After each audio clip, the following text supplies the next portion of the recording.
Hello friends, आज मैं आपको बताऊंगा कि दूध में फैट बढ़ाने का तरीका। यदि आपकी गाय भैंस में यदि दूध की फैट बढ़ाना चाहते हैं तो आपको क्या देना चाहिए, क्या करना चाहिए। बहुत इस तरह की जो डेयरी फार्मिंग पशुपालक हैं उनके कमेंट्स आ रहे हैं कि सर इस वेदर में हमारी जो गाय भैंस है उसमें दूध की फैट नहीं बढ़ पा रही है। अब जब सर्दी चल रही है उसमें दूध की फैट नहीं बढ़ रही है।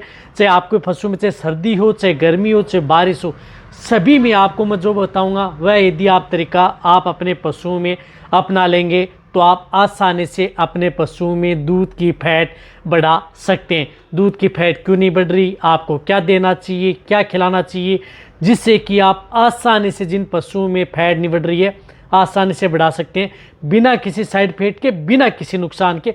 घर बैठे ही आप अपने पशु में फैट ले सकते हैं। वीडियो जरूर लंबी हो सकती है लेकिन स्किप करके मत देखना, पूरा देखना।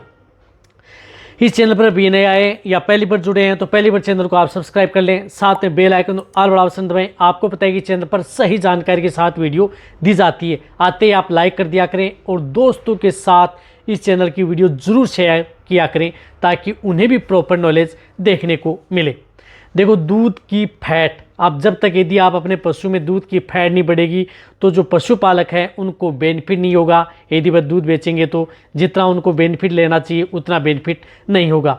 तो सबसे ज़्यादातर दिक्कतें ये हैं कि यदि आप अपने पशु में, जैसे ताज़ा ब्याई गाय भैंस है उनमें दूध की फैट नहीं बढ़ रही है तो बढ़ा सकते हैं, या बीच में यदि आपके पशु में अचानक यदि दूध में फैट की डाउन हो गई है तो बढ़ा सकते हैं, या वैसे यदि आपका फर्स्ट ब्याउत हुआ है पशु का लेकिन उसमें फैट नहीं बढ़ रही है तो बढ़ा सकते हैं। कहने का मतलब है कि या कोई सा भी ब्याह तो उस स्थिति में आप अपने पशु में यदि दूध की फैट कम हो गई है तो उस स्थिति में बढ़ाई जा सकती है।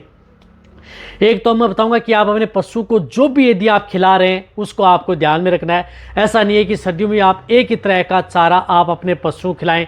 जिस तरह से यदि आप हरा चारा खिलाएंगे तो आप अपने पशु में दूध की फैट नहीं बढ़ा पाएंगे। तो आप अपने पशु को हरा और सूखा चारा दोनों मिक्स करके आप 50-50% भी खिला सकते हैं, 60-40% का रेशियो भी ले सकते हैं। यदि आपके एरिया में यदि हरा चारा है तो 60% लें, 40% सूखा जरूर लें, या जिस एरिया में सूखा चारा ज़्यादा है तो सूखा चारा ज़्यादा लें। लेकिन दोनों का मिक्स होना बहुत ज़्यादा ज़रूरी है आप अपने पशुओं के लिए। साथ में आप अपने पशुओं की एक डीवर्मिंग, पेट के कीड़े मारने की दवा, वह ज़रूर आपको समय समय पर देनी है।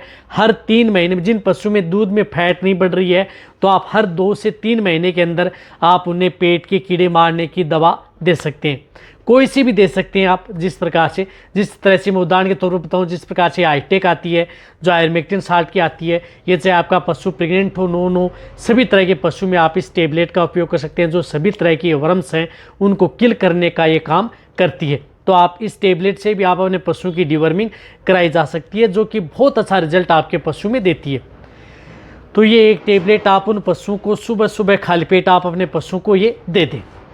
यदि दी हुई है तो कोई दिक्कत नहीं है। जैसे आपने 15 दिन, 20 दिन, 1 महीने पहले कराई हुई है डिवर्मिंग, तो उस स्थिति में आपको वापस रिपीट करने की ज़रूरत नहीं है। यदि 2 से 3 महीने हो चुके हैं तो भी आपको रिपीट करना है।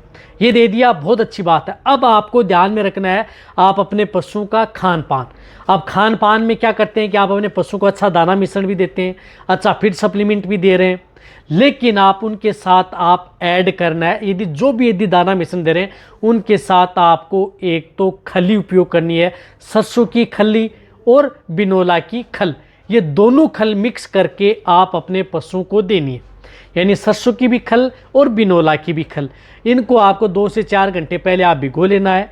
और जो भी यदि आप बांट या दाना मिश्रण दे रहे हैं, यानी आप जिस तरह का दाना मिश्रण यदि आपने तैयार किया है तो उस स्थिति में आप उनमें सरसों की खल और बिनोला की खल दोनों को मिक्स करके आप अपने पशुओं को देना ही देना है। इस बात का आपको ध्यान में रखना है। यानी कहने का मतलब है कि कम से कम 30% तो आप अपने पशु को खल दें, जो भी अनाज यदि आप अपने पशु को दे रहे हैं।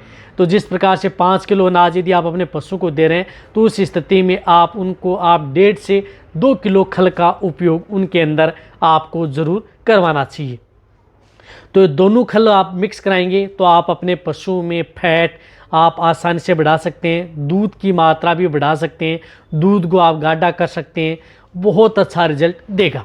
अब क्या करते हैं कि पशुपालक क्या करते हैं कि पशु में दूध की मात्रा बढ़ाने के लिए उसको अनाज की मात्रा ज़्यादा देते हैं, जिससे कि पशु में दूध व फैट बढ़े।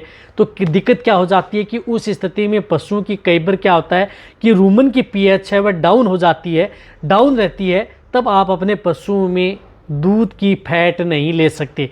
तो रूमन की पीएच को मेंटेन करने के लिए, रूमन में माइक्रोफ्लोरा की अपसेंट न हो, तो आप अपने पशु में फैट बढ़ा सकते हैं। अन्यथा आप चाहे आप कितना ही आप अपने पशु को खल चूरी दें, लेकिन उनके साथ आप मीठा सोडा यानी मीठा सोडा भी आप कौन सा, जिस प्रकार से मेडिकेटेड मीठा सोडा आता है जो आपको दिख रहा है, जिस प्रकार से सोडियम बाइकार्बोनेट आता है, जो कहीं से भी आप मेडिकल स्टोर से लेकर के आएँ, जो वेटरनेरियन है वहाँ से, मेडिकल स्टोर है वहाँ से आप मीठा सोडा लेकर के आएँ, सोडियम बाइकार्बोनेट। कई बार पंसारी की दुकान से यदि आप लेकर के आते हैं तो कई बार मीठा सोडा में कुछ मिक्स किया होता है, लेकिन आप मेडिकेटेड लेकर के आते हैं, उस मीठा सोडा का उपयोग कर सकते हैं जिन पशुओं में दूध की फैट नहीं बढ़ रही है।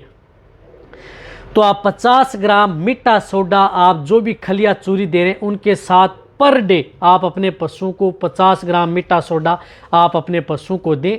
यदि आप अपने पशुओं को लगातार 10 दिन 20 दिन इस तरह से देंगे, और फिर आप अपने पशुओं में क्या करना है कि 50 ग्राम से कम करके आप 20 ग्राम पर डे आप अपने पशुओं को मीठा सोडा दिया जा सकता है। ये आपके पशुओं में रूमन की पीएच को मेंटेन रखेगा, रूमन बफर का काम करेगा, और आप अदर जो भी चीज़ दे रहे हैं उनमें आपको सबसे बेस्ट रिजल्ट मिलेगा। तो मीठा सोडा ज़रूर ऐड करें। जिन पशुओं में दूध में फैट यदि डाउन है, नहीं बढ़ पा रही है, आप अपने पशुओं में दूध की फैट आसानी से ले सकते हैं। तो समझ गए आप क्या करना है, खान पीन का ध्यान में रखना है और आपको ये ज़रूर ऐड करना है।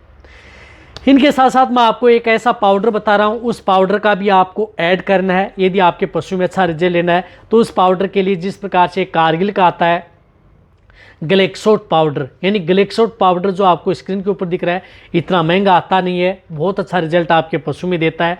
तो ग्लेक्सोट पाउडर आप अपने पशु में दें, क्योंकि ये बाईपास फैट प्रोटीन का भी काम करेगा। साथ में जिन पशु में फैट के साथ साथ दूध की मात्रा बढ़ाएगा, तो ये पशु में दूध की मात्रा बढ़ाएगा, एनर्जी को भी बूस्ट करेगा। तो दूध की मात्रा और फैट दोनों बढ़ाने में इस पाउडर का अच्छा रोल है। तो आप ये 100 ग्राम पाउडर पर डे आप अपने पशुओं को लगातार 1 से 1.5 महीना कंटिन्यूटी दें यदि आपको अच्छा रिजल्ट लेना है। यानी आप 1 से 1.5 महीना यदि कंटिन्यूटी लेंगे तो बहुत अच्छा रिजल्ट का। यदि 1 महीना भी आप इस पाउडर का उपयोग करेंगे तो 500-600 रुपये का खर्चा आएगा, लेकिन इतना भी खर्चा नहीं होगा और रिजल्ट भी अच्छा देगा। इतना महंगा पाउडर भी नहीं है, रिजल्ट भी आपके पशु में अच्छा देगा।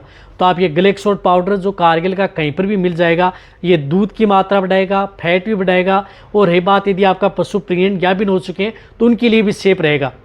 तो जितना भी मैंने ये तरीका बताया, चाहे आपका पशु ताज़ा बेबी गाय भैंस हो, चाहे प्रेग्नेंट हो, सभी में आप उनमें उपयोग कर सकते हैं यदि आपको पशु में दूध में यदि फैट बढ़ाना है। और किसी भी वेदर में, ऐसा नहीं है कि चाहे सर्दी हो, गर्मी हो, बारिश हो, किसी भी वेदर में आप इनका उपयोग किया जा सकता है, कोई नुकसान नहीं, बेटर रिजल्ट आपके पशु में देखने को मिलेगा यदि आप अच्छा यदि रिजल्ट। तो वीडियो जितना हो सकता है पशुपालन के साथ शेयर करें। इसी तरह से आप मेरी वीडियो देखते रहें। थैंक्स, धन्यवाद।